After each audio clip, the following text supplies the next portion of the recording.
ধরা পড়েছে বড় মাছ। সন্দীপ ঘোষের গোপন জবানবন্দিতে সব ফাঁস। বন্ধুগণ, অত্যন্ত বড় খবর, বিগ ব্রেকিং নিউজ। আপনারা সকলে জানেন আরজি করের মামলায় সিবিআই তদন্ত চলছে। একেবারে ম্যারাথন জিজ্ঞাসাবাদ আরজি করের প্রাক্তন অধ্যক্ষ সন্দীপ ঘোষকে।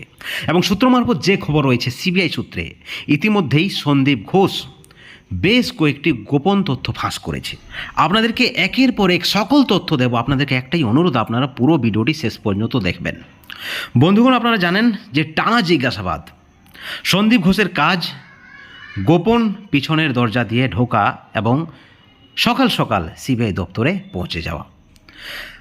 বন্ধুগণ, শুরুতে কি হয়েছে আপনাদেরকে আমরা নিয়ে যাই। প্রথমে লালবাজার অর্থাৎ রাজ্যের পুলিশ চেয়েছিলেন সন্দীপ ঘোষকে পুরনো একটি এফআইআরের ভিত্তিতে গ্রেপ্তার করতে। তাকে তলব করা হয়েছিল যেমনটা কিন্তু খবর, কিন্তু তিনি যাননি। এছাড়া নির্যাতিতার নাম তিনি সংবাদ মাধ্যমে বলে ফেলেছিলেন, সেটাও একটা অপরাধ। সেখানেও তাকে তলব করা হয়েছিল বা ডাকা হয়েছিল।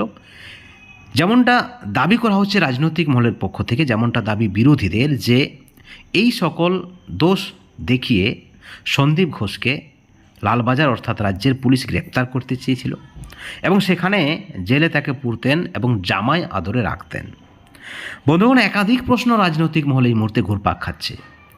আপনারা দেখেছেন অনুব্রতর বেলায় সেই শিব ঠাকুর মডেল, এবং কিভাবে হাসপাতালের সুপার তাকে অসুস্থ বলে ঘোষণা করেছিলেন। তার বাড়িতে চিকিৎসা চলছে, তাকে গ্রেপ্তার করতে পারবে না ইডি। পরবর্তীকালে দেখা গেল শিব ঠাকুরকে তিনি খুনের হুমকি দিয়েছিলেন। এই মডেল কিন্তু কাজে লাগাতে চেয়েছিলেন সন্দীপ ঘোষের বেলাতেও, কিন্তু সন্দীপ ঘোষ নিজেই সেই ফাঁদে পা দিতে চায়নি। কারণ তিনি জানেন সিবিআইয়ের হাত থেকে নিস্তার নেই। এমতো অবস্থায় তিনি সিবিআইয়ের কাছেই ছুটে গেছেন। এখন প্রশ্ন হচ্ছে, সিবিআই কি আদৌ আরজি কর মামলার যারা দোষী তাদের বিরুদ্ধে প্রমাণ খুঁজে পাবে? কারণ 5 দিন পর সিবিআই তদন্তের নির্দেশ দিয়েছে হাইকোর্ট। বন্ধুগণ, আপনাদেরকে জানিয়ে রাখি, গোপন জবানবন্দিতে যে খবর রয়েছে তাতে সন্দীপ ঘোষ দাবি করেছেন, কারণ আপনারা দেখেছেন হাইকোর্টের প্রশ্ন, সুপ্রিম কোর্টের প্রশ্ন, রাজ্যের একাধিক ব্যক্তির প্রশ্ন, যে কেন ঘটনা ঘটে যাওয়ার দীর্ঘ কয়েক ঘন্টা পরও হাসপাতাল কর্তৃপক্ষ কোনো ধরনের অভিযোগ করেনি। এবং সেখানে নাম উঠে আসে আরজি কর হাসপাতালের প্রাক্তন অধ্যক্ষ সন্দীপ ঘোষের। এবং সন্দীপ ঘোষ যে দাবি করেছেন যে কেন এত দেরি হাসপাতালের পক্ষ থেকে রিপোর্ট জানাতে, অভিযোগ জানাতে, সেখানে তিনি যেটা বলেছেন, যে খবর রয়েছে আমাদের কাছে, যে কোনো একজন বড় মাথা রয়েছে, অত্যন্ত বড় মাথা, রাজ্যের একজন বড় প্রভাবশালী, যার অনুমতির অপেক্ষায় তারা ছিলেন। অর্থাৎ কোথাও না কোথাও একটা ধামাচাপা দেওয়ার যে চক্রান্ত, যে চেষ্টা, সেটা কিন্তু একেবারে পরিষ্কার।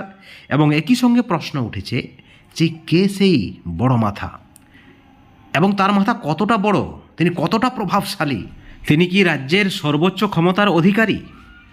এই প্রশ্নটা কিন্তু উঠেছে। এবার দেখা যাক কারা কারা ডাক পাচ্ছে।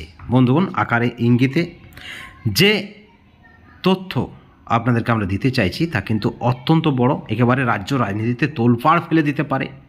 সন্দীপ ঘোষের স্বীকারোক্তি, বড় মাথার নির্দেশ না আসা পর্যন্ত তারা অপেক্ষা করেছে।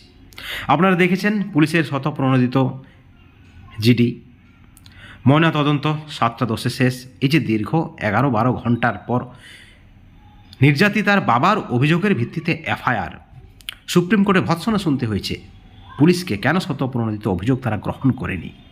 রাজ্যের ভূমিকায়, রাজ্য পুলিশের ভূমিকায় প্রশ্ন উঠেছে।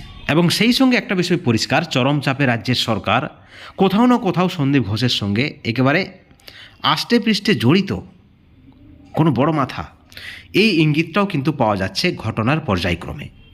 বন্ধুগণ, একাধিক প্রশ্ন রাজনৈতিক মহলে, একাধিক প্রশ্ন বিরোধীদের। আপনারা দেখেছেন অধীর রঞ্জন চৌধুরী সুপ্রিম কোর্টে চিঠি দিয়েছিলেন। ওনার প্রশ্ন, কেন দ্বিতীয়বার ময়নাতদন্ত করা গেল না, কেন সেই হাসপাতালেই ময়নাতদন্ত করতে হলো? সুপ্রিম কোর্টের প্রশ্ন, যদি অস্বাভাবিক মৃত্যু তাহলে ময়না তদন্তের প্রয়োজনটাই বা কী, কেন এত দেরিতে পুলিশ?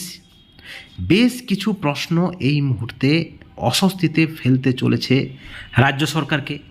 সুপ্রিম কোর্ট, হাইকোর্ট যেখানে আরজি করের প্রাক্তন অধ্যক্ষ সন্দীপ ঘোষকে মেডিকেল ছুটিতে পাঠাতে বললেন, সেখানে আবার দেখা গেল তাকে ওএসডি পদ দেওয়া হয়েছে। সেখানেও কিন্তু আপত্তি তুলেছেন অনেকেই। বন্ধুগণ, স্বাভাবিকভাবেই প্রশ্ন উঠছে, কে সেই বড় মাথা, কত বড় মাথা, কতটা প্রভাবশালী। একই সঙ্গে আপনাদেরকে জানিয়ে রাখি, সন্দীপ ঘোষ আরও বিপদে পড়তে চলেছে। তার বিরুদ্ধে ওঠা 1 বছর আগের যে অভিযোগ, এবার সেই অভিযোগে রাজ্যের পুলিশ সক্রিয় হয়ে উঠেছে। কিন্তু এখানেও আজকে কলকাতা হাইকোর্টে ধাক্কা খেতে হয়েছে রাজ্য সরকারকে। আজকে কলকাতা হাইকোর্টের বিচারপতি রাজশ্রী ভরদ্বাজের বেঞ্চে প্রশ্ন করা হয় রাজ্যকে, যে কেন 1 বছর পর এই মামলার তদন্ত কেন সিট গঠন করা হলো? আজকে তাদের কেন মনে হয়েছে যে এই অভিযোগের ভিত্তিতে সিট গঠন করে তদন্ত করতে হবে? আপনারা দেখলেন, আরজি করের প্রাক্তন অধ্যক্ষ সন্দীপ ঘোষকে খুশি করার জন্য আবার তাকে পদ দেওয়া হয়েছে, তাকে ছুটি দেওয়া হয়নি।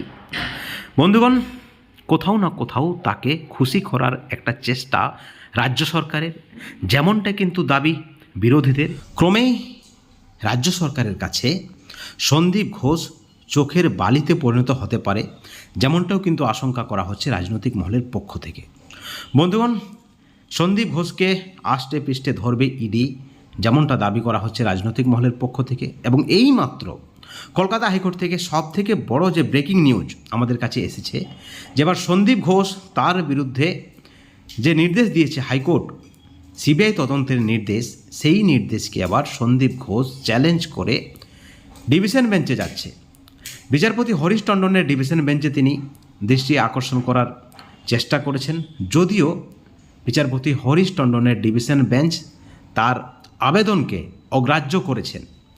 বন্ধুগণ, অত্যন্ত বড় একটা খবর, এই মুহূর্তের সব থেকে বড় খবর যেটা বলতে পারেন, সন্দীপের গোপন জবানবন্দিতে কোন বড় মাথার নাম, তিনি আর কি কি তথ্য সিবিআইকে দিয়েছে, আবার তিনি সিবিআই তদন্তের বিরোধিতা করে ডিভিশন বেঞ্চে যাচ্ছেন।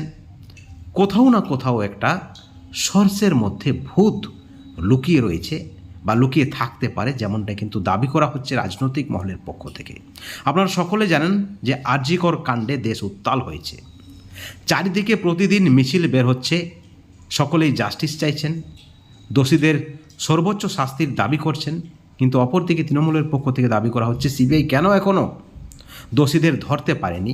যেহেতু 5 দিন পর সিবিআই তদন্তের নির্দেশ, সেখানে আদৌ প্রত্যক্ষভাবে সিবিআই দোষীদের ধরতে পারবেন বা প্রমাণ পাবেন, এই বিষয়টাতেও কিন্তু ধোঁয়াশা রয়েছে। বন্ধুগণ, অত্যন্ত বড় খবর, ব্রেকিং নিউজ। এই ভিডিওর পরিপ্রেক্ষিতে আপনাদের মতামত আপনারা অবশ্যই চ্যানেলের কমেন্ট সেকশনে কমেন্ট করে জানাবেন। অবশ্যই ভালো থাকবেন, সুস্থ থাকবেন, কিন্তু কোনো ধরনের হিংসা থেকে দূরে থাকবেন। Thank you so much.